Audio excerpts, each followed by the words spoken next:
I was sitting in the clinic's waiting room, the air thick with antiseptic and the low hum of muted conversation, when my phone buzzed. It was my only daughter. Melissa. Her tone was clipped, almost rehearsed, as she said, "Mom, we're leaving for... Central Europe starts tomorrow. I sold your beach house and your car. We needed the money. Take care." Then, click. The line went dead. For a few seconds, I just sat there, the fluorescent lights flickering above me, staring at the phone as if it might apologize for what I'd just heard. 45 years of motherhood, of scraped knees, school recitals, sleepless nights, and silent prayers, and my daughter discarded me as easily as one deletes a voicemail. But oddly, I didn't cry. I smiled, because Melissa, bless her greedy heart, had no idea what I truly knew. My name is Clara Whitmore. I'm 72 years old, and until that phone call, I thought I knew my daughter. It had been 6 months since I lost my husband, Jonathan. He died suddenly of a heart attack during breakfast. We were halfway through our morning ritual, toast with apricot jam, coffee with cream, when he smiled and said, "Good morning, my love." Then he simply wasn't there anymore. That moment froze my world in place. Since then, Melissa's horse had been helpful, visiting often, handling paperwork, suggesting checkups. "You need to take care of yourself now that you're alone," she'd say with that too-sweet smile I once mistook for love. Now I knew better. It was calculation, not care. The beach house she sold had been our haven, perched near Vienna's tranquil lake district. Jonathan and I bought it when Melissa was 16, scraping together every coin we could. We spent our summers there, painting old furniture, grilling by the water, watching her chase fireflies. Later, she'd bring her boyfriends there, then her husband, Philip Turner, and I would cook, clean, and host, happy just to see her smile. I never imagined she'd one day see that place as nothing more than a transaction. And the car, that old cherry red pickup. Jonathan had adored that truck. Every Sunday, he'd wash it by hand, polish the chrome until it shone like a mirror, and hum his favorite jazz tunes while doing it. The scent of his cologne still lingered in the upholstery. That truck wasn't just metal. It was a piece of him. When Melissa sold it, it felt like she'd ripped the last tangible memory of my husband away. I sat motionless on that hard, plastic chair, surrounded by strangers coughing into tissues. And for the first time since his death, I didn't feel broken. I felt something else. Clarity. I remembered something Jonathan had told me 3 days before he died. He'd handed me a cloth manila envelope and said softly, "Clara, keep this safe. If anything ever happens to me, open it. But only when you're truly ready." I'd tucked it into my dresser drawer and forgotten it amid the chaos of grief. When the nurse finally called my name, I followed her into the exam room in a daze. The doctor, a kind man with tired eyes, said my vitals were good, my heart strong, and my blood pressure perfect for my age. "Just rest more," he advised. I nodded, but my mind wasn't on my health. It was on Melissa's cold voice and Philip's manipulative smile. I knew him well enough to sense his hand in this betrayal. When I stepped out of the clinic, the winter air bit at my cheeks. I walked to the bus stop. My car, apparently, belonged to someone else now. And as I waited, a faint smile crept onto my face. There was something poetic about it all. My daughter thought she'd stripped me of everything. But what she didn't know was that Jonathan Whitmore had always been a man who planned for storms before the clouds even formed. The bus arrived, creaking to a stop. I sat by the window and watched. Vienna's gray skyline passed by. The bakeries, the crowded cafes, the hurried lives of strangers. Everyone, I thought, was hiding something. So was I. My secret was sitting in a wooden drawer, waiting to be found. When I got home, I didn't even take off my coat. I went straight to the bedroom and opened the dresser drawer. There it was, the envelope. Untouched, just where I'd left it. My hands trembled as I pulled it out. I could feel the weight of the documents inside. Jonathan's a familiar handwriting, precise and steady. Spelled out my name. For Clara, and for the first time that day, I whispered aloud, "All right, my love. Let's see what you've left me." I sat on the edge of the bed Jonathan and I had shared for more than 4 decades. The same bed where laughter and late-night talks had once filled the air. Outside, Vienna's evening lights flickered through the curtains, casting soft, slanted shadows across the room. Shadows that used to haunt me after his passing, but now felt strangely comforting. I took a deep breath and reached for the manila envelope, my heart pounding with a quiet sense of inevitability. I opened it slowly as though unwrapping a gift from a past life. Inside, my world shifted forever. Neatly arranged were legal documents, property deeds, and bank certificates, followed by a handwritten letter from Jonathan. The sight of his familiar script blurred through my tears. "My dear Clara," it began, "if you are reading this, it means I am no longer by your side. Forgive me for not telling you everything while I was alive, but I wanted to protect you from worry. Over the years, I invested our savings in properties and companies through a holding I created. Whitmore Holdings Limited. What we own is far more than the beach house." I held my breath as my eyes scanned the pages. He had listed everything in meticulous detail. 7 properties, including the apartment complex where Melissa and Philip live, a small inn near the Austrian countryside, and a downtown suite overlooking the Danube River. There were also shares in Whitmore Holdings Limited, a company worth more than I ever dared to imagine. According to the documents, I was now the sole heir and owner. My trembling hands turned over each paper. Bank accounts with amounts I couldn't fully comprehend. Investments that stretched across industries. For 40 years, Jonathan Whitmore, the humble city bus driver, had secretly built an empire. Every paycheck he tucked away, every quiet investment he made, had flourished under his careful watch. All those times I worried about making ends meet, he'd been creating security not just for our retirement, but for me, in case life took him first. In his letter, he continued, "Clara, I kept this secret because I know our daughter. If Melissa ever discovered how much we had, her attitude would change. I wanted her love to be pure, not transactional. Promise me you'll use this money for yourself. Travel, live, and never let guilt dictate your joy." I closed my eyes. The irony struck deep. Melissa had turned her back on me, convinced I had nothing, while I had everything. That night, sleep refused to come. I wandered through the house, tracing my fingers along the worn furniture. The lace curtains Melissa always mocked for being old-fashioned. I stopped before the photo wall, where she smiled at 5 years old in Jonathan's arms, her face lit with innocence. Where had that little girl gone? When had she turned into a stranger driven by greed and entitlement? The next morning, just as dawn broke, the phone rang again. The screen flashed her name. I hesitated but answered.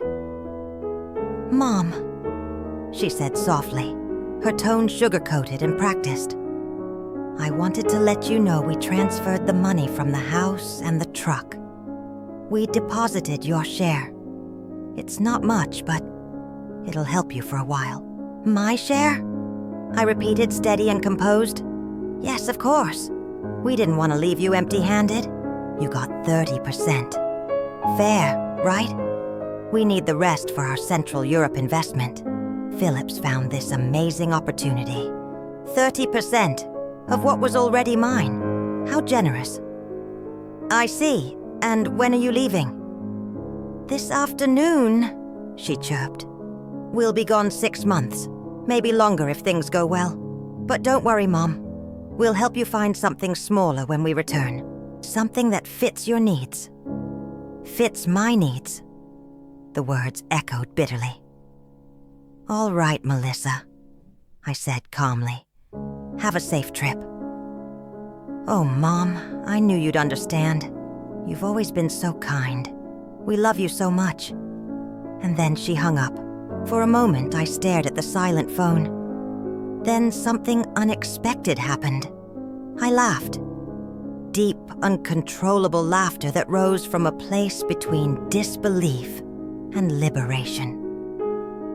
My daughter had stolen from me, spoken to me as if I were some frail fool, and funded a Central European adventure on my grief. But she had no idea that she'd just financed her downfall. Because as Jonathan's letter lay open before me, I realized the truth. I wasn't the powerless widow she believed I was. I was Clara Whitmore, the sole owner of everything she thought she'd taken. And this time, I wasn't going to stay silent. What pierced me most wasn't the money. It was how effortlessly Melissa had erased me from her life. 45 years of love, sacrifices, sleepless nights, and whispered prayers, all gone with a 2-minute phone call. That was the real wound. When I opened my bank account, I saw the deposit she'd mentioned. To her, it probably looked like an act of generosity. To me, it was an insult, a payment to disappear quietly. They'd undersold the beach house near Vienna for barely half its worth, likely to get cash fast. And Jonathan's old truck had been sold for next to nothing. I didn't even have the heart to imagine who was driving it now. That afternoon, I stood by the window, a silent witness as Melissa and Philip Turner hauled their luggage into a waiting cab. He strutted with 2 massive suitcases, and she had a glossy designer carry-on, one of those overpriced brands she'd once said only people with taste could own. They looked like 2 teenagers setting off for their first romantic escape. Laughing, kissing, buzzing with excitement. Not once did they look toward the house. Not a glance, not a wave, not even the courtesy of goodbye. When the cab pulled away, I turned from the window and sat at the kitchen table with a cup of tea. Jonathan's envelope spread open before me. I knew what had to be done. I could have called the police, filed for fraud, or dragged them through court. Every document was in my favor. I could take it all back within weeks. But revenge, while tempting, felt too simple. Melissa didn't need punishment. She needed a lesson. A painful, unforgettable lesson. And I was going to teach it in a way she would never see coming. That evening, I called Mr. Lawson, the lawyer who had handled Jonathan's affairs. I remembered his face at the funeral, the way he'd shaken my hand and said, "If you ever need help, Mrs. Whitmore, call me." So I did, Mrs. Whitmore, he said warmly when he picked up. "It's good to hear your voice. How are you holding up?" "I'm doing better than I was," I replied evenly. "But I found some documents among Jonathan's papers and I need you to take a look." "It's urgent." "Of course. Come to my office tomorrow morning. I'll clear my schedule for you." That night, for the first time since my husband's passing, I slept soundly. I dreamed of Jonathan, sitting in his favorite leather armchair by the fireplace, reading the paper like he always did. When he looked up, he smiled and said, "It's about time." "Clara, about time you stood up for yourself." I woke before sunrise, and for a long moment I just lay there, staring at the ceiling, feeling something I hadn't felt in months. Determination. I dressed with care that morning. I put on my deep burgundy dress, the one Jonathan always said made me look like a woman who commanded attention. A little makeup, some earrings, and when I looked in the mirror, I saw someone I hadn't seen in years. A woman with fire in her eyes, a woman with purpose. Mr. Lawson's office was in an old marble building downtown. Classic, dignified, untouched by time. He greeted me with his usual calm professionalism. But when I laid the papers on his desk, his expression shifted from curiosity to astonishment. "Mrs. Whitmore," he said, scanning the documents, "this is remarkable. Your husband was a very clever man. According to these records, you are the rightful owner of all these properties." "I've read them," I said firmly. "What I need to know is what can be done legally." He explained that everything was perfectly legitimate. The transfers were official, the ownership clear. Then he confirmed my suspicion. The sale of the beach house was fraudulent. Melissa had no legal right to sell it. "We can recover the property immediately," he said. "And if you wish, we can pursue legal charges for misrepresentation and fraud."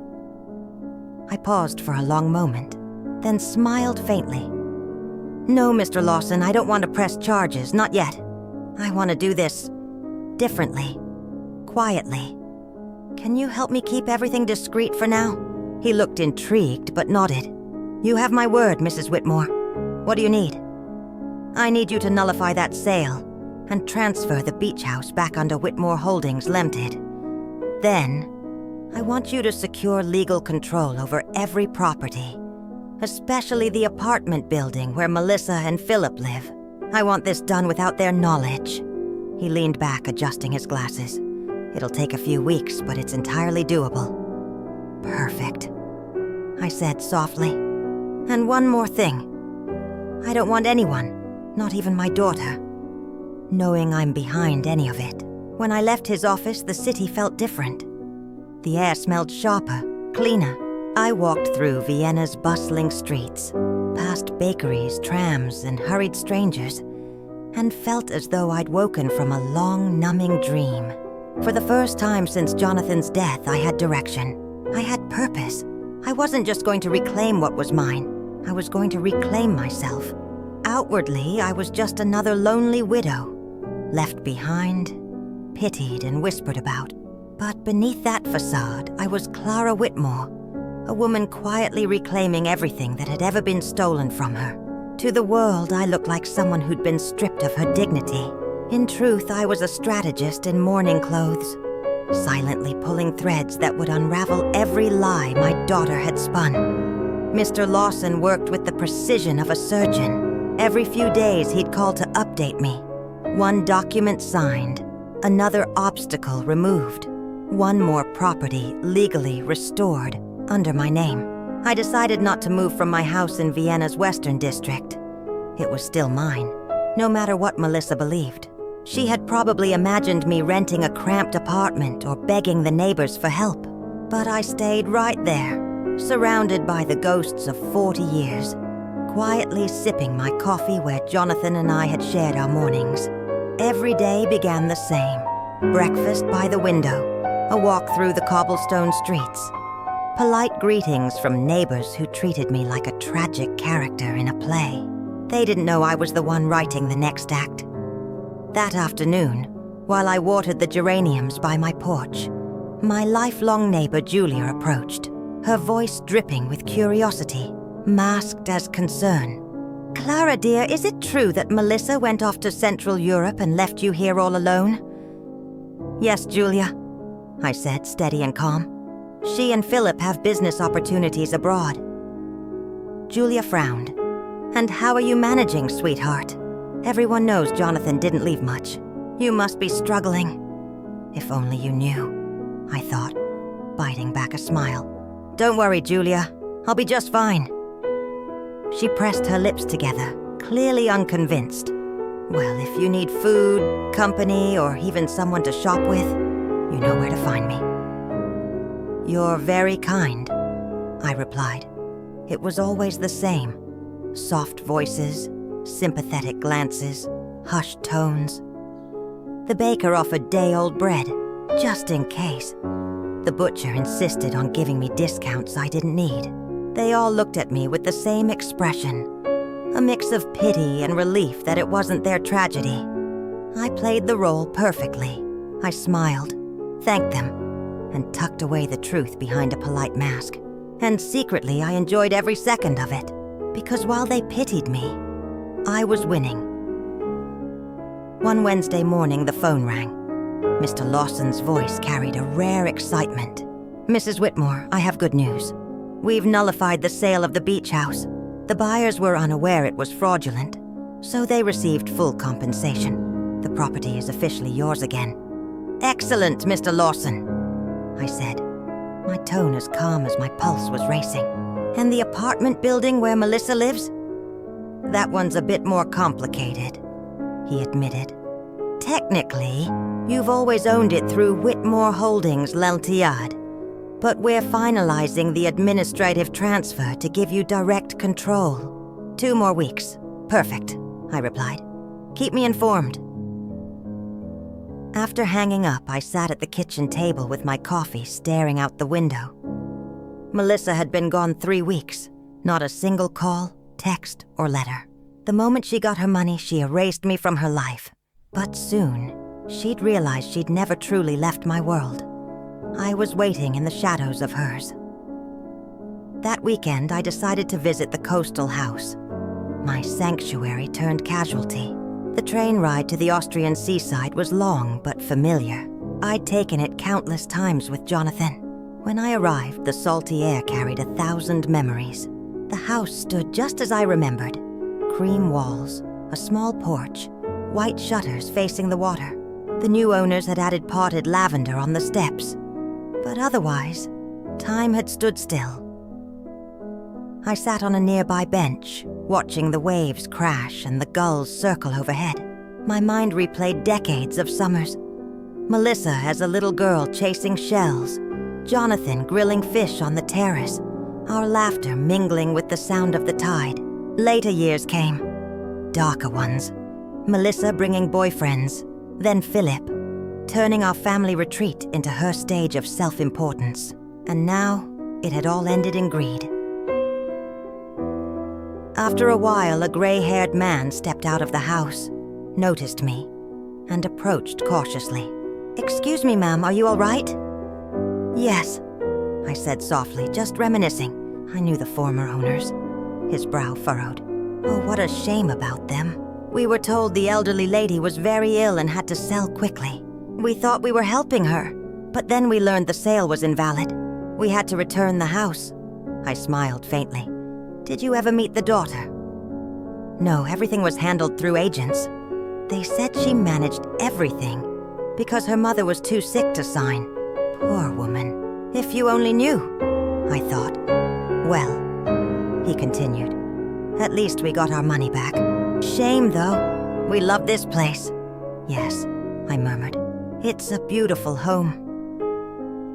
When he walked away, I lingered a moment longer, my heart heavy but resolute. The pain wasn't about the property. It was about how effortlessly my daughter had turned lies into her language. As I stood to leave, I whispered into the sea breeze. "You've taken enough from me, Melissa. Now it's my turn." And for the first time in years, I felt Jonathan's presence beside me, as if the wind itself whispered back, "It's time." "Clara!" Take it all back. She had lied about everything, even my health. Melissa had crafted a narrative where I was a frail, senile widow, incapable of handling my affairs. My so-called illness was the perfect excuse for her to justify stealing everything I owned. To her, I wasn't her mother anymore. I was a burden, a hurdle between her and the wealth she believed she deserved. That night, as the city of Vienna fell silent, I called Mr. Lawson again.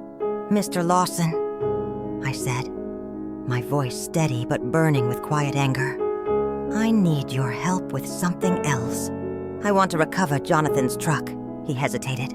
"That might be difficult, Mrs. Whitmore. The truck was registered in your name, but your daughter had legal authority to sell it." I frowned. "Legal authority? How?" He sighed softly. "Apparently, you signed a power of attorney document a few months after your husband's passing. It granted Melissa permission to handle your financial matters. And there it was, the beginning of the entire deception. I remembered that day faintly. Melissa showing up with a stack of papers, insisting they were for funeral and inheritance arrangements. I had been exhausted, my eyes swollen from crying, my mind fogged by grief. Without hesitation, I had signed every page she placed in front of me. I never read a single line. How naive I was. I whispered into the phone, "Is there any way to reverse it?" "It's complicated," he admitted. "We'd have to prove you were deceived or coerced at the time of signing." "But it's possible. Then do it," I said firmly. "I want back everything they stole from me. Every last thing." Over the next few weeks, I fell into a strange rhythm. Clara Whitmore by morning, and a strategist by afternoon. Each morning, I played the part of the heartbroken widow everyone in the neighborhood pitied. I greeted Julia and the other locals with polite smiles, went to the corner bakery, and carried my modest bag of groceries home. But when the curtains were drawn, I transformed. I'd spend hours poring over Jonathan's investment documents, learning about holdings, dividends, and property value growth. I discovered that my late husband had been far more astute than I ever realized. His quiet diligence had built an empire now under my control. The apartment building where Melissa and Philip lived wasn't just profitable. It was sitting in a rapidly developing part of the city. Within 2 years, its value would likely double. But what truly caught my attention was Philip's financial recklessness. He had borrowed heavily. Loans, credit lines, even personal debts, using the apartment as collateral. The problem? The apartment was never legally his. When the banks found out, the fallout would be catastrophic. A few weeks later, on a gray Friday morning, Mr. Lawson called. His tone was lighter than usual. "Mrs. Whitmore, we've completed the process. You now have total ownership and control of all your properties. And there's more. I managed to recover Jonathan's truck. The man who bought it turned out to be an old acquaintance. Once he learned what happened, he agreed to return it in exchange for a small reimbursement." I smiled for the first time in weeks. "Excellent work, Mr. Lawson. Now I need you to help me with one more thing." "Of course," he said. "What do you need?" "I want you to prepare a letter for my daughter." "What kind of letter?" "An eviction notice." There was silence on the other end. "Mrs. Whitmore, are you certain you want to take that step?" "Completely," I said. She made it clear that I was no longer part of her life. Now she's about to learn just how much of hers I actually own. "I understand," he said softly. "Should I send it to Central Europe?" "No," I said with a faint smile. "Wait, deliver it when she comes back. I have a feeling that'll be soon." And I was right. That same afternoon, Julia came rushing to my gate, breathless, her eyes wide with gossip. "Clara, have you heard? Philip Turner is in trouble with the bank. My brother works there. Apparently, they're investigating loans he took out using the apartment as collateral. But the property isn't even in his name. The bank's furious." I forced a look of concern. "Really, that sounds complicated. It gets worse," she continued. "They say Melissa didn't know anything about it. He lied to her about a business in Central Europe. There was no business at all. He was just trying to flee his debts." I nodded, hiding my satisfaction. Everything was unfolding exactly as I expected. Melissa had chosen loyalty to her husband over her own mother. And now, she was discovering who he really was. That evening, I sat on the porch with a cup of tea, looking up at the stars. Jonathan used to say that every star represented a soul who had lived a full life, watching over their loved ones. I smiled, tears welling in my eyes. "Thank you, my love," I whispered. "Even from up there, you're still protecting me." The next morning, just as dawn broke, my phone rang. It was Mr. Lawson. "Mrs. Whitmore," he said. "I thought you'd want to know. Your daughter just arrived back in Austria. She's at the airport, and she's alone." I set my teacup down and smiled faintly. "Perfect timing," I said. "Let's begin." "Alone?" I repeated, gripping the edge of the counter. "Yes," Mr. Lawson confirmed on the other end of the line. Apparently, Philip Turner stayed in Central Europe. There are rumors they had a big fight before she left. I see, I said slowly, already picturing it. The shouting, the tears, the realization that the fantasy was collapsing. Did you send the letter? I'm sending it today, he replied. Your daughter should receive it tomorrow morning. When I hung up, I stood there in the dim light of my kitchen, the ticking clock sounding louder than usual. Weeks of quiet maneuvering, hidden signatures, and late-night phone calls had led to this. The first real move in a game Melissa didn't even know she was playing. I was no longer the fragile, heartbroken mother she believed I was. I was the woman her father had trained me to be.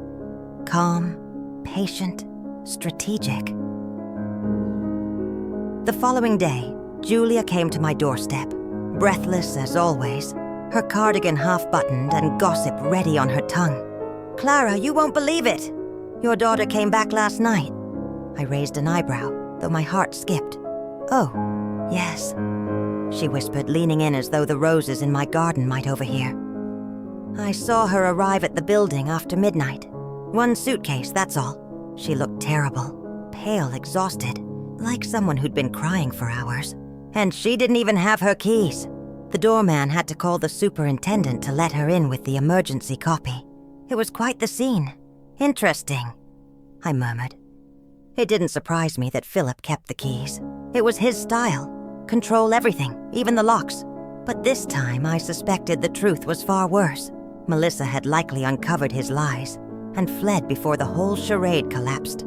Either way, she was back. Back in the city she'd abandoned. Back to the life she thought she'd risen above. And soon, she'd receive her welcome gift. An eviction notice from Whitmore Holdings. $1. That afternoon, the phone rang again. Mr. Lawson's calm voice came through the receiver. Mrs. Whitmore, it's done. The letter was delivered an hour ago. The doorman confirmed your daughter received it in person. Excellent, I said. And the terms? 30 days to vacate per standard regulation. There was a brief silence before he spoke again. Mrs. Whitmore, are you absolutely sure you want to go through with this? She's your daughter. I let out a quiet breath. Mr. Lawson, my daughter sold my house, emptied my accounts, and left me with nothing but pity from my neighbors. She made her choices. Now she'll face the consequences. I understand, he said softly. I just needed to be certain. I've considered every outcome, I replied. Send the documents to my archive once everything is confirmed. That night, sleep refused to come. I lay awake, staring at the ceiling, imagining Melissa's face when she opened the letter. The confusion at first, then disbelief, then panic. She would think it was some mistake, maybe a scam. She'd call the bank, the landlord, maybe even the police, and then she'd realize it was all perfectly legal. At precisely 8 home the next morning, the phone rang. I smiled before answering. Somehow, I knew who it was. Mom. Her voice trembled, strained and frantic. Mom, I need to talk to you. It's urgent. Good morning, sweetheart, I said, my tone measured. How was Central Europe? Mom, I don't have time for that right now, she snapped. I got a strange letter yesterday. It says I have to vacate my apartment in 30 days. This has to be a mistake, right? Please tell me you know something about this. I paused just long enough to make her sweat. An eviction notice? That sounds serious. Who's it from? It's from some company I've never heard of, she said, shuffling papers nervously. Wait, here it is. Whitmore Holdings, do you know them? My lips curved slightly.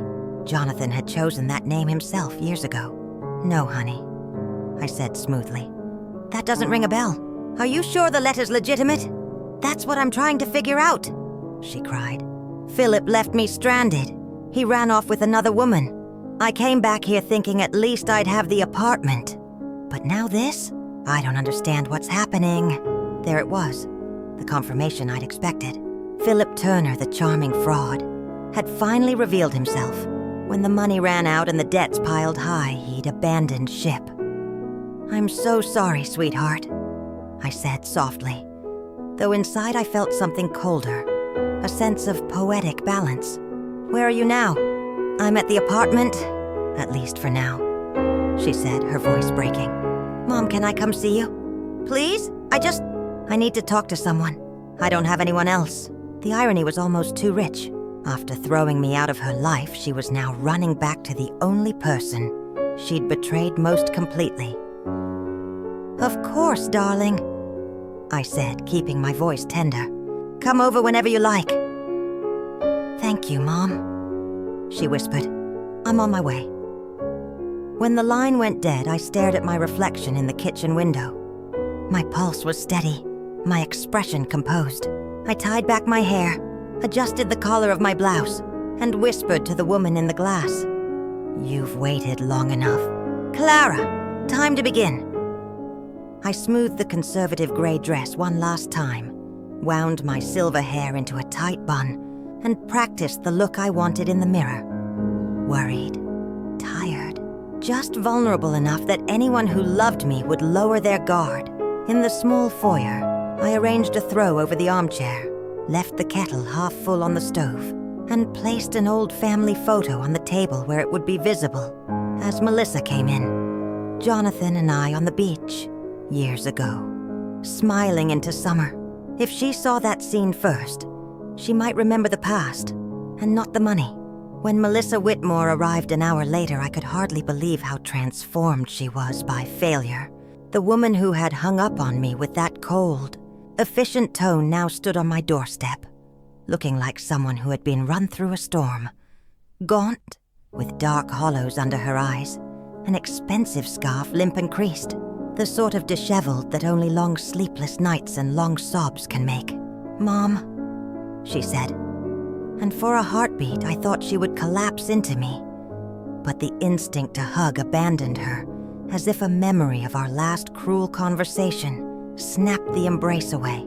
Come in, Mel, I said with a softness that felt borrowed, and watched her cross into the kitchen where, just weeks ago, I had read the Whitmore Holdings papers that changed everything. She sat like a child back in her old place, small and bewildered, fingers twisting the hem of her blouse the way she used to when she was worried about a school exam. The sight was both tender and savage. I'm so sorry for how I left, she began before the coffee was even poured, voice breaking. I know I treated you badly. I set the cup in front of her and let her talk, because the story she told held all the confessions I needed. Philip Turner had left her in Vienna with a suitcase and a liar's promise. The business opportunity had been a fantasy to fund his escape from debts here. He'd run off with a younger hotel receptionist and left Melissa to face creditors and consequences alone. She said the word Europe like a curse now. He took what little we had, she sobbed. And I listened, cataloging every tear, every ragged breath. Her confession veered into panic. Loans taken out against the apartment, signatures forged, banks calling, an eviction notice delivered while she was on the plane. The irony tasted exquisite and bitter. The daughter who sold my beach house for cash and shipped my truck off for next to nothing was now pleading for shelter. For a moment, the mother in me wanted to throw myself across the table and shield her from the world. I felt the old reflex: protect, forgive, repair.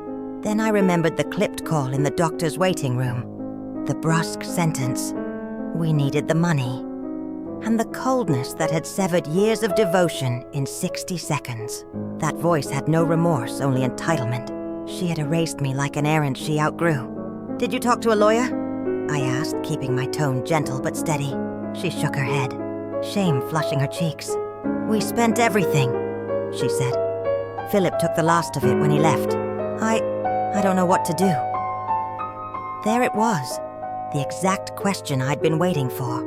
After she'd sold my things, after she'd stripped me of dignity with a 2-minute phone call, she now stood at my kitchen table asking me to fix the wreck she'd engineered. Of course you can stay, I said, and watched surprise ripple across her face, as if forgiveness had been a commodity I distributed like bread. This will always be your home, Melissa. She hesitated, incredulous. Really, Mom? After everything, you are my daughter, I replied simply. That was the truth, legally and biologically. But the warmth in my voice was carefully measured. My arms opened for an embrace that felt urgent and clinging on her side. But for me, the hug carried strategy and a new edge. I hugged her back, yes, but it wasn't the empty, unconditional warmth of the past. My embrace warmed her shivering body while my mind plotted the next move. Shelter now, accountability later. She promised between sobs that she'd find work, that she wouldn't be a burden. Rest, I said. Recover, and then we'll see your options. She left to gather a few things from the apartment, and I sat alone at the kitchen table with the afternoon light slanting across Jonathan's documents. The ease of her surrender, how effortlessly she fell into the role I'd set for her, made the plan simpler than I dared hope. Having Melissa live under my roof would give me the perfect vantage point. I could watch her rebuild or collapse, steer the lessons she needed to learn, and when the time was right, reveal the truth in a way that would teach rather than enable. This was not cruelty. It was pedagogy. It was the final act of a life's work to make sure the next generation valued what truly mattered: dignity, responsibility, and the hard-earned intelligence of standing on one's own feet. I decided to let Melissa Whitmore settle in, to let her believe that my home, the one she once sold behind my back, was her sanctuary again. I wanted her to feel safe, to exhale, to think the storm was finally over. Only then would she learn what it truly meant to face the consequences of her own arrogance. The difference between being poor by circumstance and poor by choice. That night, after she went to bed, I picked up the phone and called Mr. Lawson. Mr. Lawson, I need another favor. Of course, Mrs. Whitmore. What do you require? I want you to dig into Philip Turner's debts. Every account, every loan, every creditor. I want the whole picture. And I need you to tell me exactly what legal options exist to separate my daughter from his mess. There was a brief pause. That will take time, but it's possible. Good, I said. And Mr. Lawson, I need absolute discretion. No one, not the banks, not your staff, can know that I'm the one behind this investigation. I understand completely, he said. Then, after a moment, if I may ask, what's your end goal, Mrs. Whitmore? I swirled the glass of red wine in my hand, one of the bottles Jonathan had kept for special occasions. The irony wasn't lost on me. My plan, I said slowly, is to save my daughter. But first, she needs to understand what it feels like to lose everything, to rebuild from the ashes. Only then will she appreciate what she destroyed. When I hung up, I raised my glass toward the framed photo of Jonathan on the wall. You always did love strategy, my love, I whispered. I hope you're watching. The next morning, Melissa moved into the house. 2 suitcases and a worn cardboard box. That was all that remained of her glamorous life. I watched from the doorway as she unpacked in her old bedroom, surrounded by pastel walls and the faded posters of her teenage years. Every movement carried the weight of humiliation. Once she had been the lady of a luxury condo in Vienna. Now she was back in her childhood room, folding clothes onto the same dresser she'd used at 16. Mom, she said, holding a manila envelope.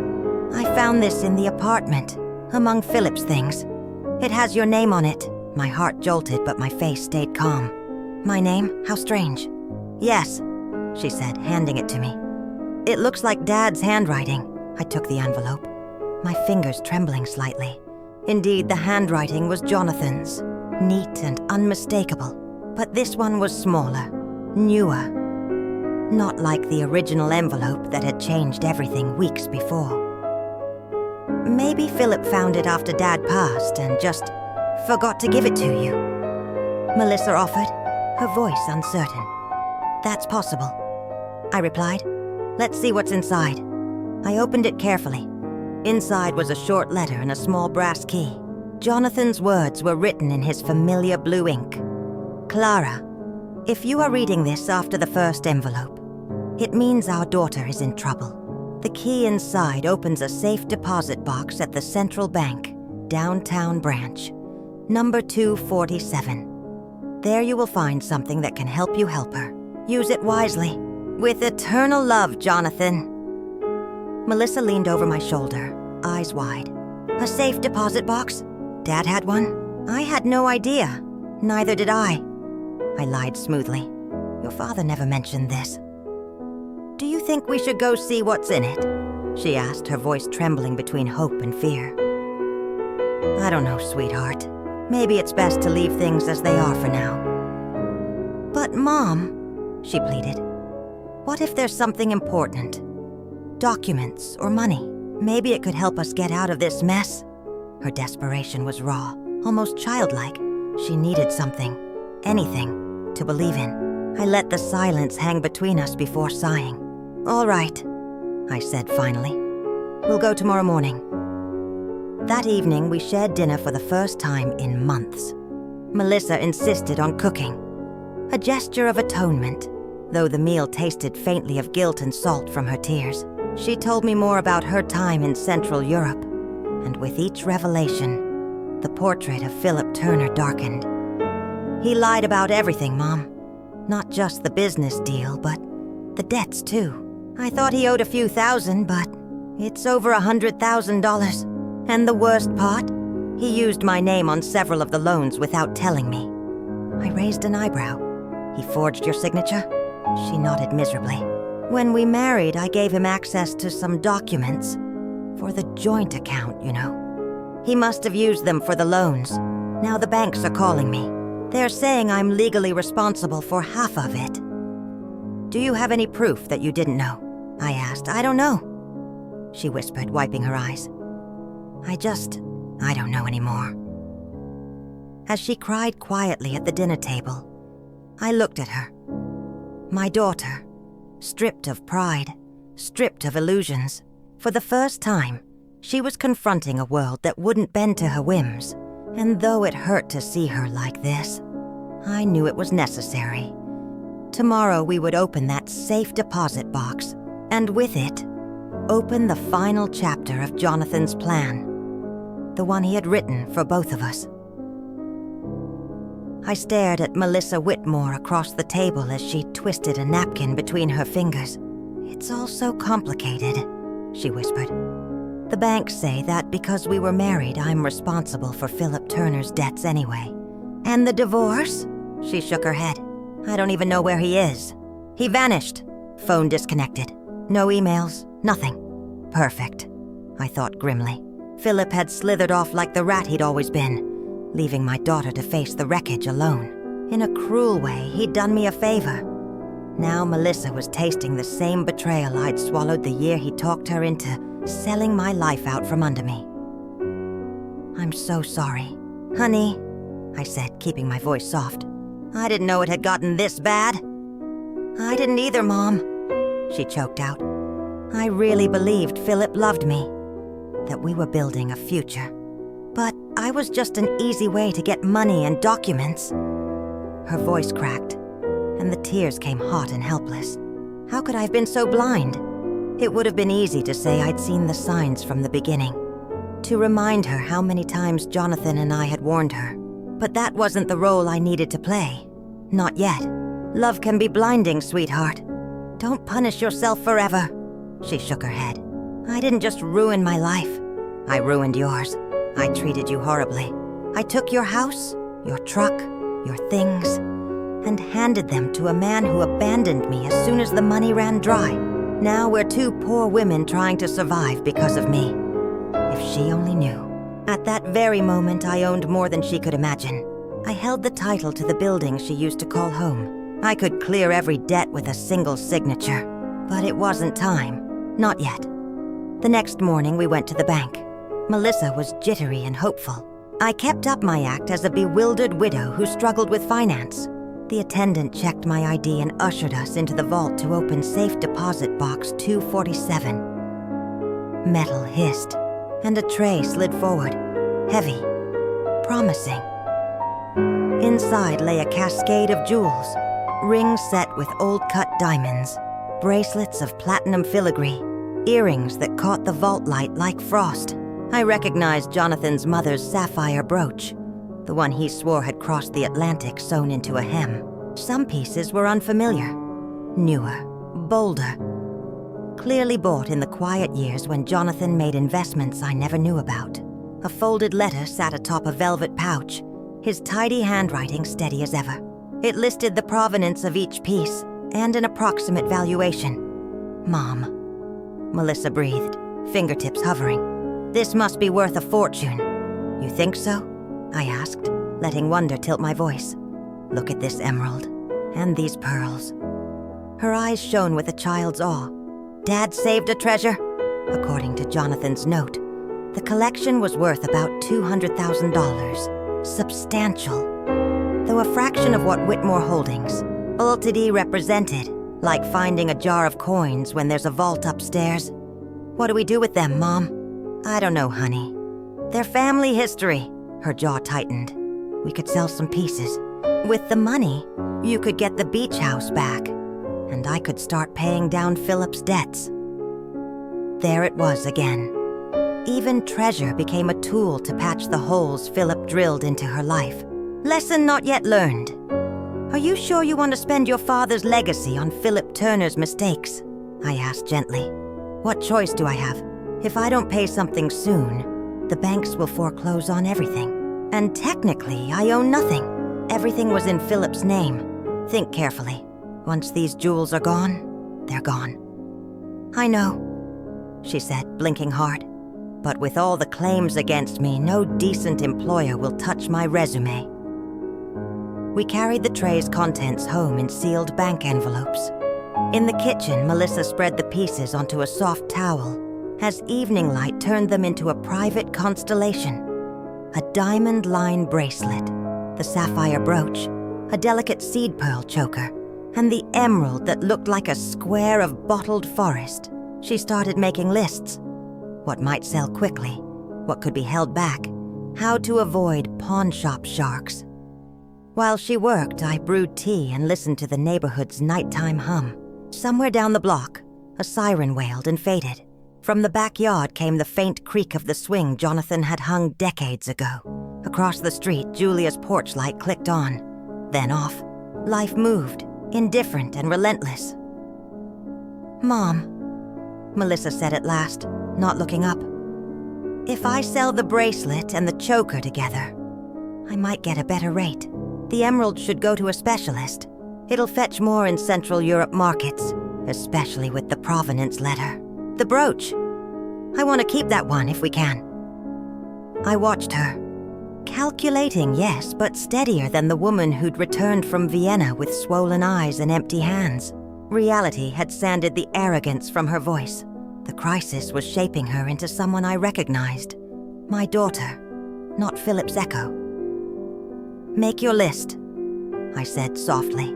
Sleep on it. We'll talk to the right people, quietly. She nodded, then surprised me by gathering the jewels back into their pouches and sliding them toward me. Hold them for the night, Mom. I don't trust myself to rush. In that small act, relinquishing quick solutions for careful ones, I saw the first true crack in Philip's spell. The road ahead would still be dangerous. Predatory lenders circling, banks pressing claims, whispers in the halls of the courthouse. But the girl who once sold a legacy for a plane ticket was learning to measure twice before she cut. Good, I thought, closing the box and turning the key. Tomorrow we would take the next step, on my terms. It was almost unbearable to watch Melissa Whitmore sit at my kitchen table and turn our family's life into columns and totals. She spread the appraisal slips and bank offers like a surgeon laying out instruments, methodical and clinical. Mom, she said finally, voice flat with exhaustion. I think I can get $180,000 if I sell the jewels. She tapped a stack of bills, careful as if they might break. It's less than I expected, but it will cover the most urgent creditors. I could see the muscle at the corner of her jaw working. the old defensive habit she used when she was trying to look brave as a child. "Are you sure you want to do this?" I asked, though I already knew the answer. Her eyes were hollow with the new knowledge of what her choices had cost us. "I have no choice," she whispered. "If I don't pay something soon, they'll take everything. Even this house could be at risk if they prove any legal tie between me and Philip's loans." The irony sat thick between us like the steam from the kettle. Here was my daughter, losing sleep over a foreclosure on the very property that, on paper, I already owned through Whitmore Holdings latter, the corporation Jonathan had quietly set up. She was fretting about losing a home belonging to her mother, while worrying how to clean up the mess made by a man who had abandoned her in a Vienna hotel room, and a lie. It stung, because part of me had wanted her to know the truth sooner. Another, steadier part knew she needed to come to this realization on her own. Melissa scrubbed a hand over her face and pulled up an email from the bank's free financial advice desk. "They said prioritize loans with collateral," she read aloud. "Those are the ones that can force foreclosure. Unsecured personal loans are bad, but they move slower." She paused, then looked at me. "I've learned so much in these weeks. I used to sign whatever Philip put in front of me. Now I check the fine print." That small, bitter pride warmed me. The collapse had sharpened her, not broken her. Suffering had carved away her entitlement and left something fragile and real. Responsibility. It made me proud in a way that was almost painful. While she organized receipts and drafted a plan, I dialed Mr. Lawson. "Clara," he said, his voice low with the gravity I'd come to trust. "I have a full report on Philip Turner's liabilities. It's worse than we thought." "How much worse?" I asked, keeping my voice steady. "Over $200,000 across several banks," he said. "And the most alarming part, forged documents bearing Melissa's signature on some of the applications. That legally ties her to the debt unless we can prove coercion or fraud." My hands tightened around the mug. "Can you fix that?" "It's possible," he said. "We can demonstrate coercion and identity fraud, but it will cost $40,000 to $60,000 for top forensic accounting and counsel. And there are no guarantees." I pictured Melissa counting the bills on the table, the tremor in her fingers, the way she had once believed a plane ticket promised love. "Don't tell her yet," I said. "Prepare everything, quietly. I will fund it." He hesitated, then agreed. "Understood. Discretion." When I hung up, Melissa was already hunched over the emerald choker, weighing which pieces to part with. Her face had the glazed look of someone who had crossed a border and found a different climate. "What are you thinking about, honey?" I asked gently. She looked up, and for the first time in weeks there was no trace of Philip's rehearsed flattery in her expression, only honest shame. "Jonathan," she whispered, "what would Dad think? He always told me to value family, to be careful, not to trade memories for quick thrills." Her voice broke. "I thought I was building something with him. I was wrong." I could have reminded her of every warning I'd given, every uneasy conversation I'd had with Jonathan about Philip. But those rebukes would have sounded like gloating now. Instead, I reached out and touched her hand. "People make mistakes," I said. "What matters is what you do next." "How do I fix this, Mom?" she asked, voice raw. That was the question I had been waiting for. The crack that admitted a lesson. She wanted to be rescued, yes, but she also wanted to earn the rescue. That mattered. Over the next 48 hours, she sold most of the jewels. She kept only Jonathan's old engagement ring, the one he'd given me the year we moved into the beach house, and a small pendant that had belonged to her grandmother. Watching her negotiate was painful. She bartered down appraisers like a novice who had finally learned the score of the market. But she did it. The bracelets, the pearls, the delicate brooch that had once been the centerpiece at 100 holiday dinners. When she returned, with the proceeds, sealed in bank envelopes that smelled faintly of official ink. She counted them slowly on the table. "I got 180,000, she said, voice hoarse. "It's less than I hoped." "It's a start," I told her. "We'll use it where it stops the worst. Mr. Lawson will work to prove the fraud on the rest." She looked up, eyes rimmed and bright. The air in the kitchen had shifted.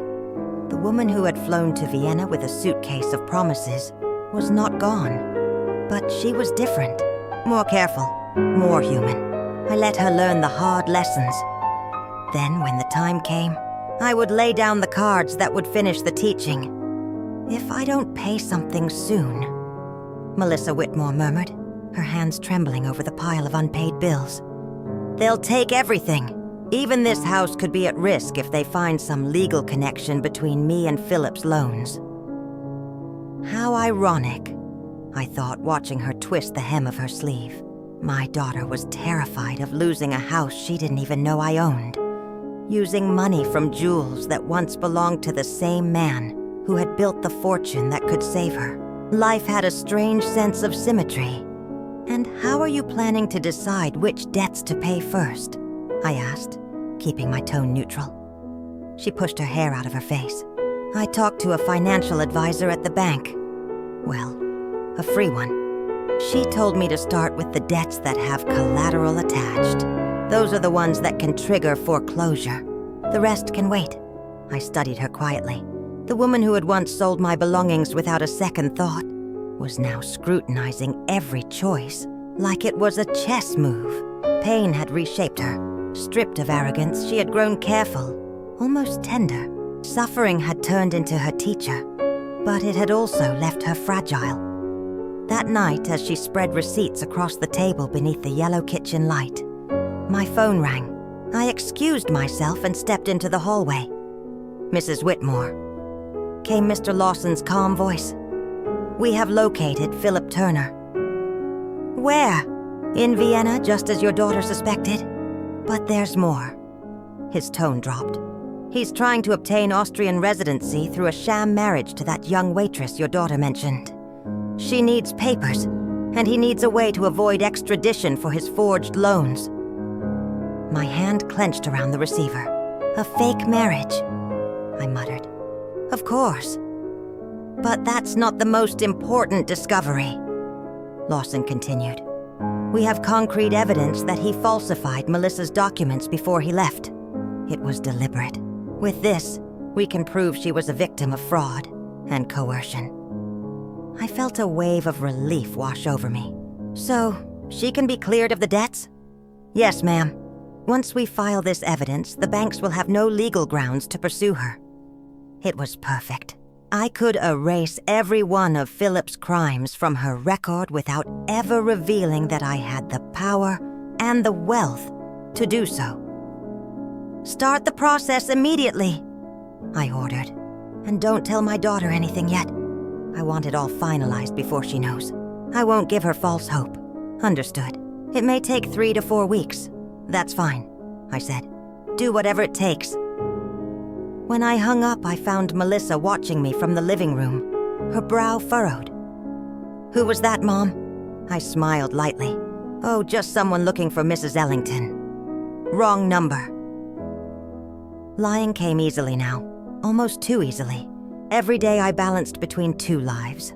The frail, abandoned widow Melissa believed me to be, and the quiet architect behind her redemption. Over the next 2 weeks, I watched my daughter wrestle with realities she'd never faced. She learned how to stretch a single dollar into dinner, how to negotiate extensions with creditors, how to live without the cushion of luxury. It was cruel, yes, but necessary. One evening she stumbled in, hair damp from the cold, exhaustion clinging to her like a shadow. "Mom," she said, dropping her purse on the floor. "I went to 3 job interviews today." "Oh?" I said, pretending to read the newspaper. 2 said they couldn't hire me because of the ongoing legal investigation. She sighed. The 3rd offered me a part-time job cleaning offices downtown. At night, I set the paper down. "Are you going to take it?" She nodded, eyes hollow but determined.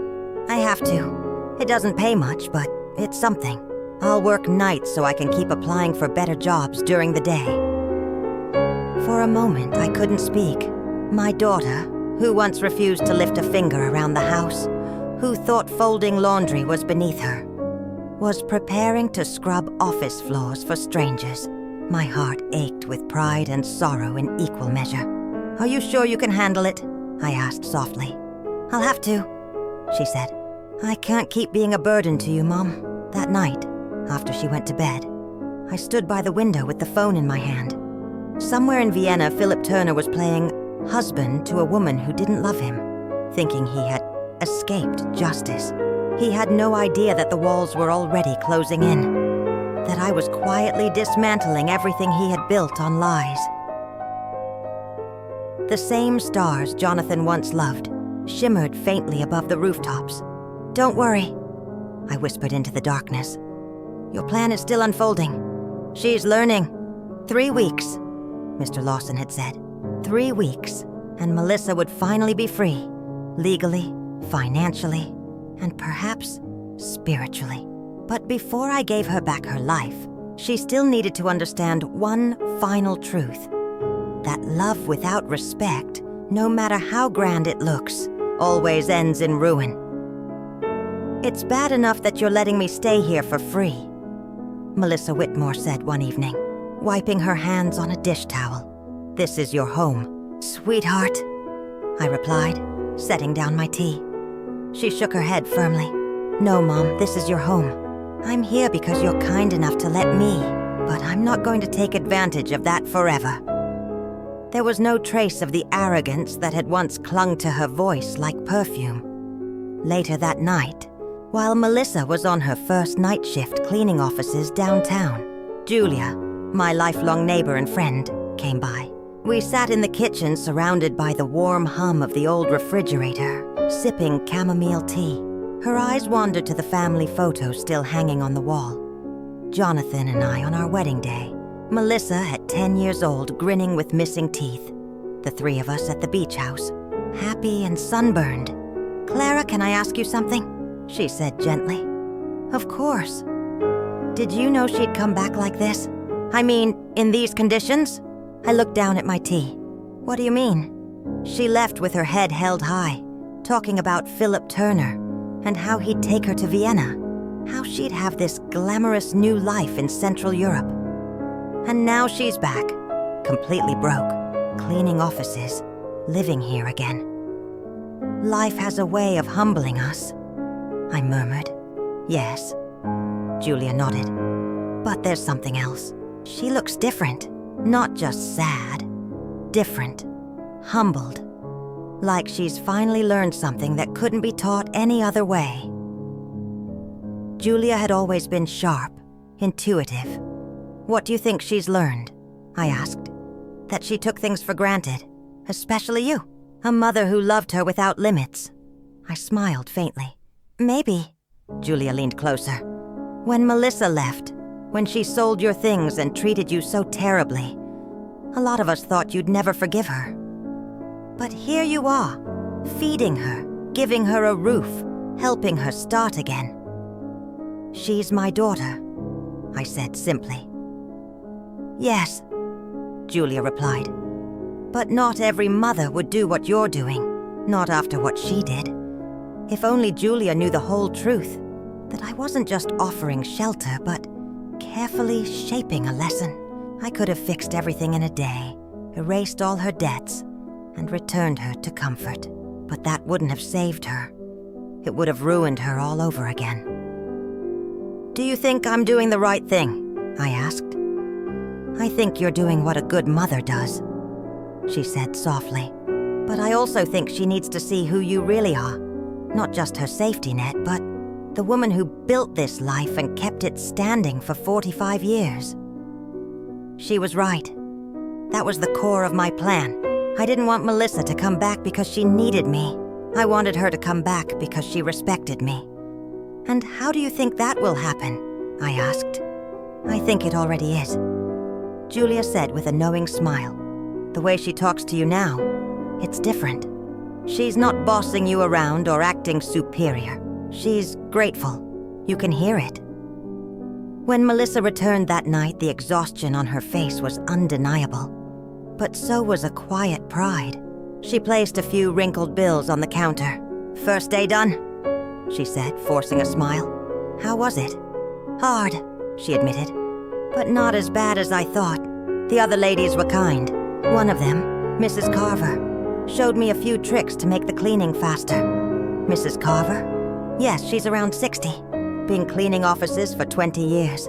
Started after her husband left her with 3 little kids. She said it's not glamorous, but it gave her independence. Dignity. She sounds like a wise woman."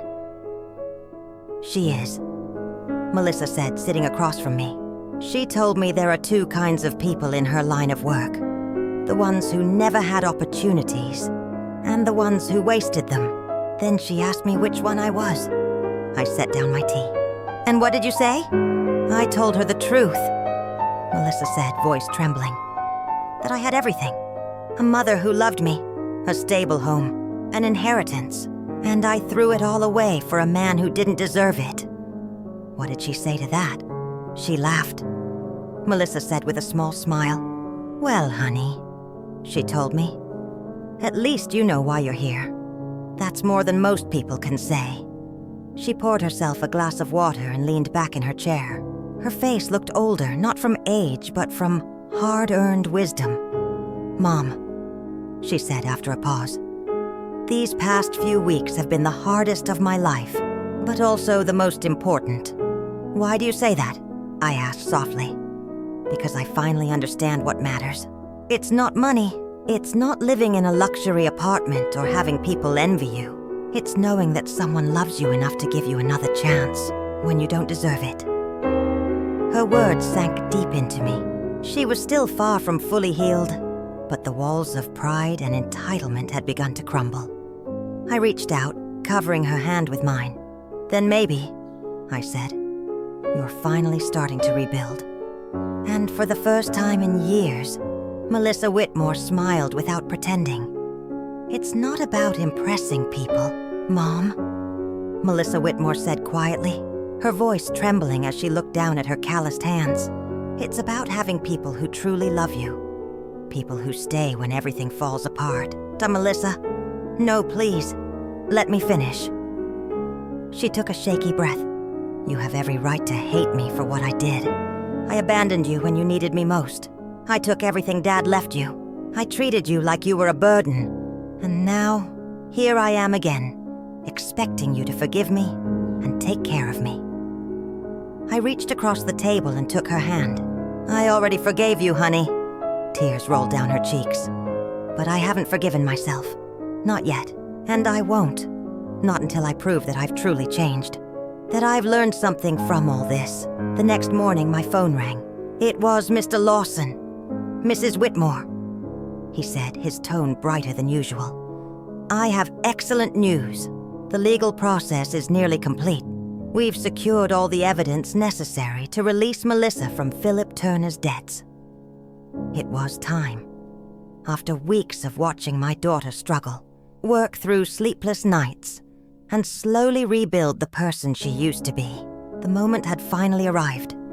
The moment I would show her that she was never alone, that someone had been quietly protecting her from the shadows all along. "Mr. Lawson," I said, "I want you to set up a meeting. It's time for my daughter to know the truth."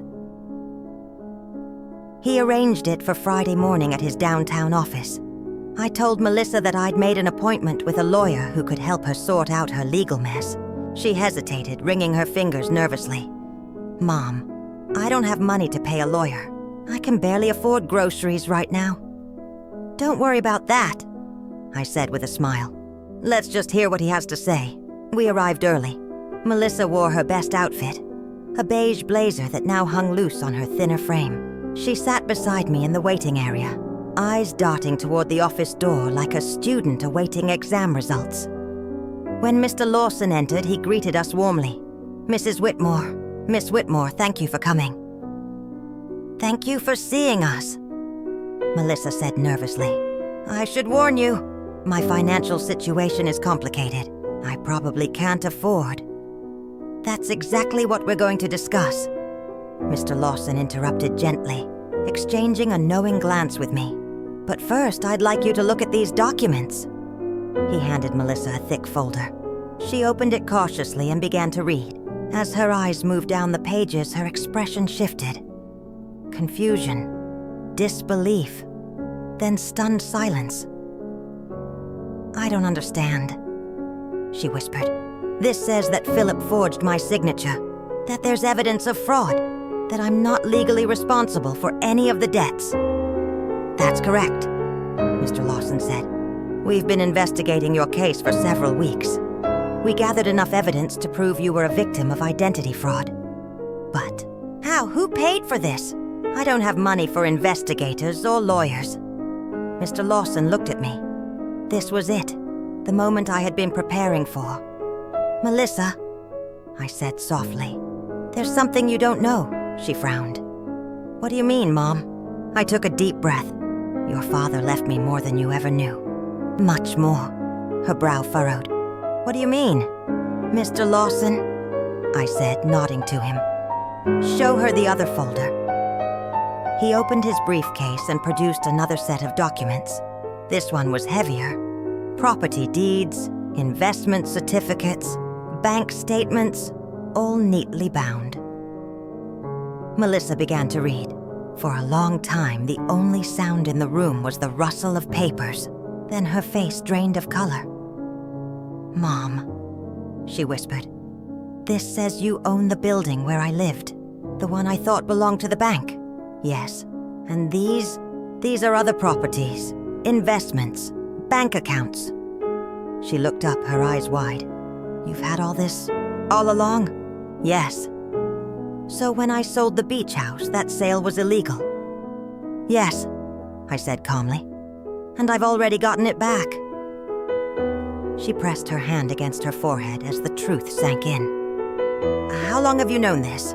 Since the day you called me from the doctor's office, I said softly. Her head snapped up. You knew then? You knew everything when I came back from Central Europe, broke, crying, begging for help? Yes. You knew you could fix all of it. And you still let me suffer? Yes. The silence that followed was heavier than anything I'd ever felt. She closed the folders, folded her hands, and looked at me. Not with anger, but with raw confusion. Why, Mom? She asked finally. Why did you let me go through all of that when you could have stopped it? I reached for her hand again, my voice steady but gentle. Because, Melissa, there are lessons you can't buy, lessons that pain has to teach you. You needed to understand the value of everything you had, and everything you lost, before you could ever appreciate what it means to start again.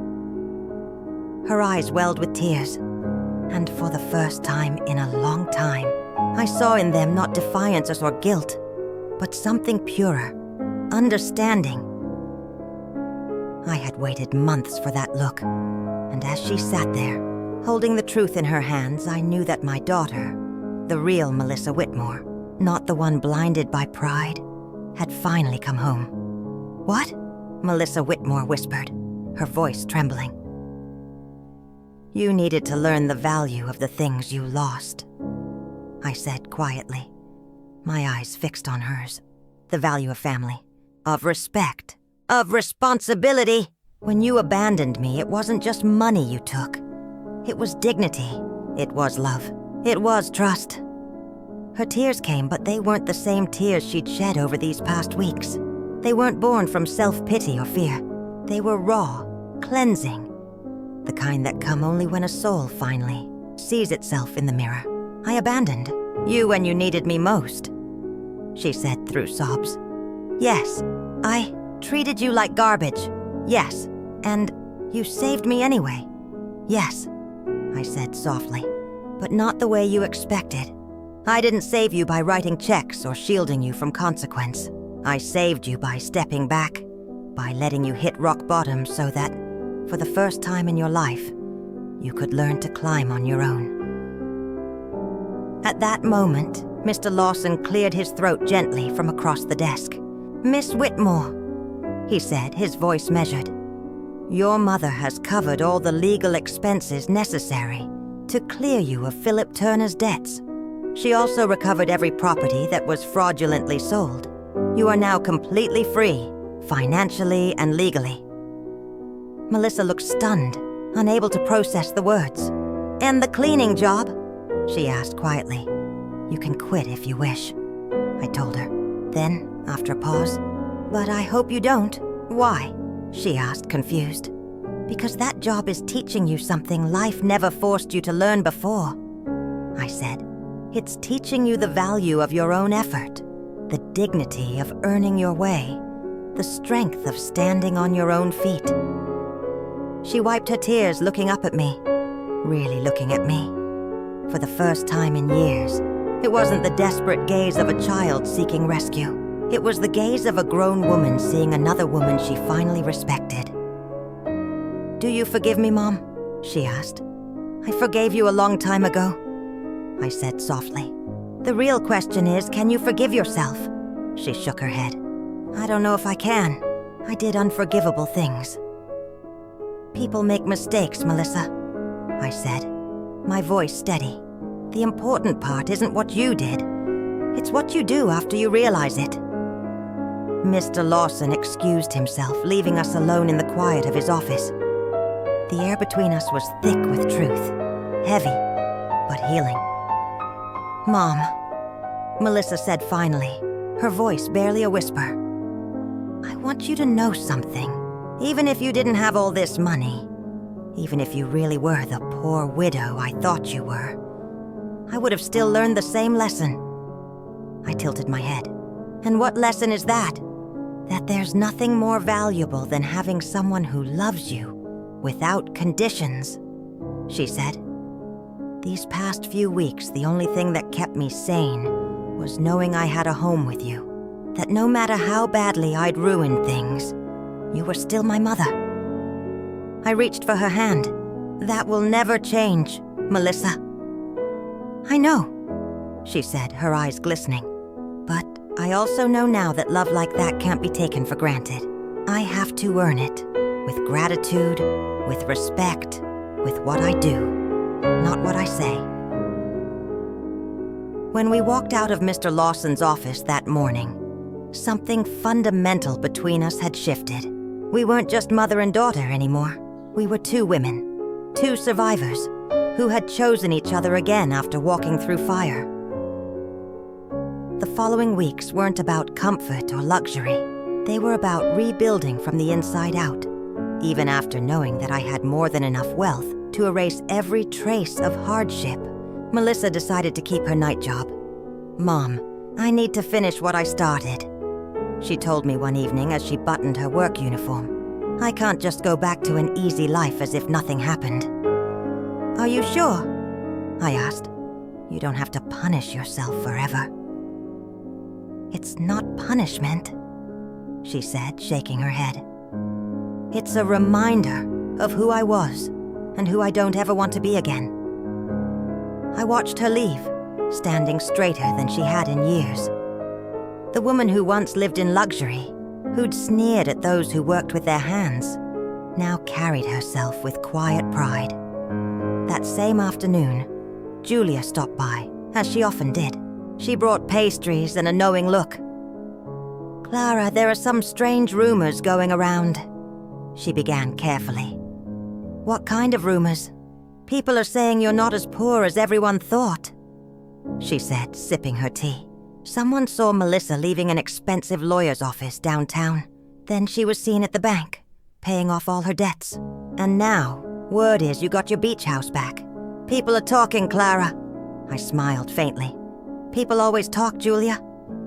Yes, but these people aren't just gossiping. They're wondering how you managed to fix all of Melissa's legal problems. That kind of thing costs a fortune. I looked at her over my teacup. What are you really asking me? She hesitated. I want to know if my friend of 40 years has been lying to me about her situation. Her eyes searched mine, but I didn't flinch. Some truths, I thought, weren't meant to be told in words.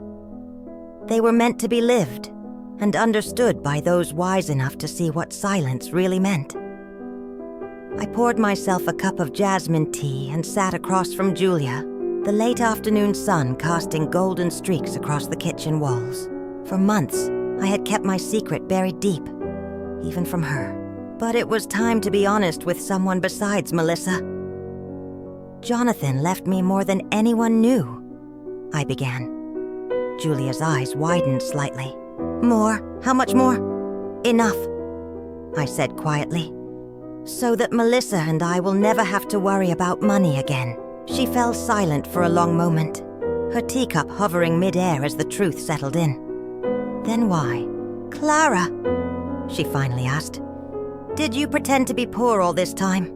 Because, I said, meeting her gaze, my daughter needed to learn something she couldn't have learned any other way. And so, I told her everything. Melissa's cold phone call from Central Europe, the plan I built in silence, the painful weeks of watching her crumble, and the day in Mr. Lawson's office when the truth finally came out. When I finished, Julia just sat there shaking her head slowly. Clara, that is both brilliant and terrible. Terrible? I asked softly. Yes, she said, because you let your own daughter suffer when you could have rescued her. But also brilliant, because I understand why you did it. Melissa needed to learn the value of what she lost. If you'd bailed her out immediately, she'd have learned that someone will always fix her mistakes. But this way, she learned consequence. I nodded. Exactly. But didn't it hurt?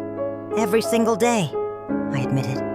Every night I'd hear her crying in her room, and every morning I'd watch her go off to work, exhausted and ashamed. But I knew, if I stepped in too soon, she'd never truly change. Julia's expression softened. And do you think she's changed? Look for yourself, I said with a faint smile. She knows she has access to enough money to live comfortably, yet she keeps that cleaning job. She could move into a better place, but she stays here with me. And now, she's using her own earnings to help other women. Julia tilted her head. Help other women? Yes, I said proudly. She became close friends with the women at work. She uses part of her pay to help Mrs. Ellington, a co-worker struggling to afford her son's daycare. Julia smiled. That's not the same woman who left for Central Europe. No, I said, my chest swelling with pride. This version of Melissa finally understands that money is a tool, not a trophy. That dignity comes from purpose, not possessions. That evening, when Melissa returned from work, I was reading by the fireplace. Her cheeks were flushed from the cool Vienna air. Mom, she said, unbuttoning her coat. I have to tell you something. What is it, honey? Today, Mrs. Carver asked me if I was related to that rich lady from the north side of town. I raised a brow. And what did you tell her? I told her yes, that you're my mother, and that you could easily make it so I never had to work again. And what did she say to that? She asked me why I'm still working. Melissa smiled softly. So I told her it's because I need to prove to myself that I can stand on my own, that I don't want my comfort to come from someone else's effort. And she laughed, Melissa said, her smile widening. She said, honey, that's the difference between being rich and acting rich. Your mom taught you how to be truly wealthy. I chuckled. Mrs. Carver sounds like a very wise woman. She is, Melissa agreed. And she made me realize something important. It's not about how much money you have. It's about what you do with it and how you see it. She sat beside me on the couch. Mom, I've made a decision. I want to keep living here with you. Not as a daughter running home, but as a woman choosing to share her life with her mother. I smiled. And what's the difference? The difference, she said, is that I'm going to pay my share of expenses. I'll help with the house and I'll treat this as a partnership. 2 independent women, not one dependent on the other. Melissa, that's not necessary. It is, she said firmly, because before I took your love for granted. Now I want to earn the kind of relationship we have. I nodded, tears prickling my eyes. And your job? I'm going to keep working, but not forever. I want to go back to school. I want to do something meaningful with my life. Something that matters. Do you know what you want to study? I asked. Yes, she said, her eyes shining. Social work. I want to help women who went through what I did. The ones who think they're alone. I couldn't stop smiling. My daughter had not only learned the value of responsibility, she had discovered purpose. And what about Philip Turner? I asked quietly. She shrugged. Mr. Lawson told me he was arrested in Austria for that fake marriage. He's being deported soon. And how do you feel about that? She exhaled deeply. Honestly, Mom, I don't care anymore. That chapter of my life is closed. The woman who loved him doesn't exist anymore. I took her hand, my heart full. For the first time in years, Melissa Whitmore wasn't chasing someone else's idea of happiness. She was finally building her own. And in that quiet living room, surrounded by old memories and new beginnings, I realized something profound. Both of us had been saved, not by wealth, but by wisdom hard-earned through pain. You don't feel any resentment? I asked, studying her face in the soft glow of the porch light. No, Melissa Whitmore said quietly, setting her teacup down. Philip actually did me a favor without even knowing it.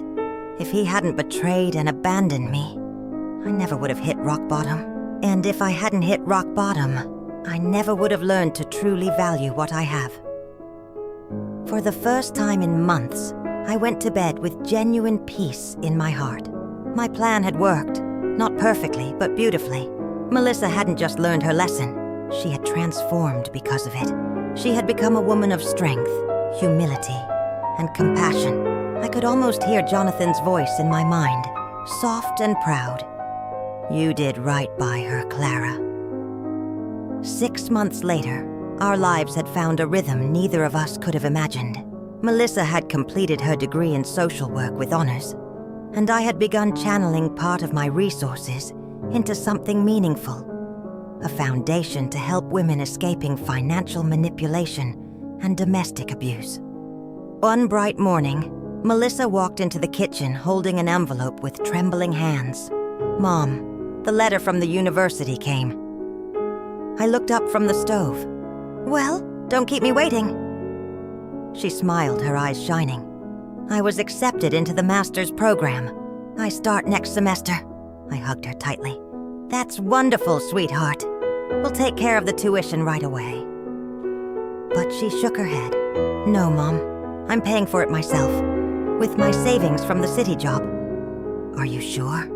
I asked, concerned. We can easily cover it. There's no reason to struggle. I know, she said softly. But this is something I need to do on my own. It's part of who I am now. That afternoon, Julia came over as she did every Friday. She'd become part of our routine. A confidant who'd witnessed both my secrecy and my daughter's transformation. I have to confess something, she said, pouring her second cup of tea.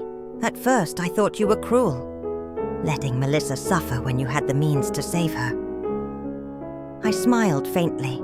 And what do you think now? Now? She glanced toward the living room, where Melissa sat surrounded by books and notes, calm and focused. Now I think you might be the wisest mother I've ever known. Look at her, Clara. She's not the same woman who left for Central Europe chasing illusions. She's grounded now, peaceful. She's built herself from the inside out. It was true. The daughter who once equated love with luxury now carried a quiet dignity that no fortune could buy. Julia chuckled. Do you know what I saw yesterday? Melissa, at the grocery store, buying vegetables for a family she's helping through her job. When I asked why she used her own money instead of the program's budget, she said, because not everything that matters fits in a budget. That evening, as twilight painted the sky pink and gold, Melissa and I had dinner on the porch. A new tradition we cherished. The air smelled of jasmine and grilled vegetables. Mom, she said between bites, I got a strange letter today. My chest tightened. From whom? From Philip. she replied evenly. From prison. Apparently, he was sentenced to 2 years for marriage fraud in Austria. I froze. He wrote to you? Yes. He says he regrets everything, that he wants forgiveness. And how do you feel about that? She leaned back, her eyes distant but serene. Honestly, I don't feel anything. No anger, no sadness, no revenge. It's like that whole part of my life happened to someone else. Are you going to respond? She shook her head. No, not because I hate him, but because there's nothing left to say. The woman who married him doesn't exist anymore. I don't need closure. I already have peace. I looked at her, my heart swelling with pride. The fragile girl who once begged for approval now spoke with quiet certainty. Do you know what this experience taught me, Mom? She asked softly. What's that, honey? That real love doesn't tell you what you want to hear. It teaches you what you need to know, even when it hurts. She said, Philip told me what I wanted to hear. He made me feel special, but it was all empty. You told me what I didn't want to hear. You let me fall. And that's how I learned to stand. Her words struck something deep within me. The lesson I had risked everything for had finally taken root. Not through punishment, but through revelation. As the stars began to appear above Vienna's horizon, I reached across the table and took her hand. You've become the woman your father always hoped you'd be. She smiled, her eyes shimmering with quiet strength. No, Mom, she said softly. I've become the woman you believed I could be, even when I didn't. That night, as I turned off the porch light, I realized something simple yet profound. I hadn't just saved my daughter, I had also set her free. He made me believe, Melissa Whitmore said softly, that I deserved a life of luxury without ever earning it. That comfort was the same as love. She looked at me across the candlelit dinner table, her voice steady. But you taught me something else, Mom. That true wealth isn't about money. It's built on work, on respect, and on the people who stay when everything else falls apart. That night, after Melissa went to her room to study for her graduate exams, I sat alone on the porch, the cool Austrian breeze whispering through the garden. The stars shimmered above me, endless and quiet, and I thought about Jonathan. His laughter, his patience, the way he always believed I could handle anything. I had promised him, on the day we buried him, that I would protect our daughter. And for the first time in years, I finally felt that I had done so. Not with money, not with protection, but with purpose. I hadn't taken care of her by handing her comfort. I had taken care of her by teaching her how to create it for herself. I hadn't saved her by removing her pain. I had saved her by letting that pain become her teacher. The next morning was Sunday, our first visit to the coastal villa since reclaiming it through Whitmore Holdings. L'Elgate. Melissa had avoided it for months, afraid of confronting the memories. Are you ready? I asked as we loaded our bags into the old Land Rover. She hesitated, then smiled. I think so, Mom. The drive to the coast was long but peaceful. The rhythmic hum of the tires filled the silence as we passed rolling hills and sunlit vineyards. When we finally arrived, she stepped out of the truck and stood still, gazing at the oceanfront house where we'd once spent our happiest summers. It looks exactly the same, she murmured. Some things never change, I said, turning the key in the lock. But others do. Inside, the air smelled faintly of salt and cedarwood. The furniture was just as Jonathan had arranged it. His reading chair by the window, the hand-carved mantelpiece, the photographs of birthdays, Christmases, and sandy family afternoons. Melissa walked slowly through each room, running her fingers over the picture frames. Mom, she said finally, her voice trembling. I need to apologize again. You already did, sweetheart. Not for how I treated you, she said, her eyes glistening. But for what I did to this house. I didn't just sell property. I sold our history. I turned 40 years of memories into cash for a man who never deserved it. It's forgiven, honey, I said gently. She sat down on the sofa where Jonathan used to read the Sunday paper, her gaze drifting toward the porch. What hurts the most, she said, is that when I sold it, I didn't feel a thing. I was numb. I told myself it was just another asset. But standing here now, I can feel Dad in every corner. I can hear him laughing in the kitchen, smell his morning coffee, see his glasses by that window. He's here, Melissa, I said softly. He's always been here. She nodded, tears sliding silently down her face. And I think, he's proud of you, Mom, of how you handled everything. We spent the rest of the day restoring the house together. Polishing wood, cleaning windows, fixing old hinges. It wasn't just housework. It was a ritual, a way of reclaiming not only the space, but what it represented. Family, perseverance, love that endured through betrayal. When the sun began to set, we sat on the porch Jonathan had built with his own hands, the ocean shimmering like glass in the distance. Mom, Melissa said after a long pause, I've been thinking, I want to turn this place into something meaningful. What if we turned the villa into a shelter for women? Those leaving abusive or manipulative relationships, a place where they can stay while rebuilding their lives. Her voice was calm but firm, filled with conviction. I looked at her for a long moment. That's a beautiful idea, she smiled faintly. We can use resources from your foundation. I can oversee the program myself through my job, but are you sure you'd be okay turning our family sanctuary into something like that? I reached over and took her hand. The best sanctuaries are the ones we share, I said. Your father used to say that a home doesn't become sacred until its doors open to those in need. He'd love this, Melissa. We stayed on that porch until the stars came out, listening to the waves crash softly against the shore. That house, once a symbol of loss, had become the heart of something greater than both of us. When we returned home later that night, I stood by my window, the moonlight spilling over the garden, and whispered softly to Jonathan, We did it, my love. Our daughter understands now. She's strong. She's kind. She's free. For a moment, I could almost hear his voice in the wind, warm and certain. I always knew you'd find the way. Clara. And she's stronger than either of you ever imagined. And for the first time since he left this world, I didn't feel alone. I felt peace, the kind that comes when love fulfills its final promise. Justice didn't arrive wearing the face of revenge. It came dressed as wisdom.